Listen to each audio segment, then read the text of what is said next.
గోరింటాకు ఆషాఢ మాసంలోనే ఎందుకంత ప్రత్యేకం? దీని పుట్టుక వెనుక ఇంత కథ ఉందా? అదేమిటో ఇప్పుడు తెలుసుకుందాం. గౌరీదేవి బాల్యంలో తన చెలికత్తెలతో కలిసి వనంలో ఆడుకుంటుండగా రజస్వల అవుతుంది. ఆ సమయంలో గౌరీదేవి రక్తపు చుక్క నేలను తాకగానే ఒక మొక్క ఉద్భవించింది. ఆ వింతను చూసిన చెలికత్తెలు పర్వతరాజుకు ఆ విషయం చెబుతారు. పర్వతరాజు సతీ సమేతంగా వచ్చి చూసేసరికి ఆ మొక్క పెరిగి పెద్దదవుతోంది.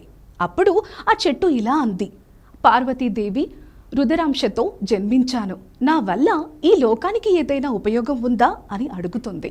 అంతలో గౌరీదేవి చిన్నపిల్ల చేష్టలతో ఆ చెట్టు ఆకు కొయ్యగానే వేళ్ళు ఎర్రబడతాయి. అది చూసిన పర్వతరాజు దంపతులు చెయ్యి ఇలా కందిపోయిందేంటని కంగారు పడతారు. ఇంతలో గౌరీదేవి తనకు ఎలాంటి హాని జరగలేదని చెబుతూనే ఈ రంగు చాలా బాగుంది అంటుంది. అప్పటి నుంచి స్త్రీలకు సౌభాగ్య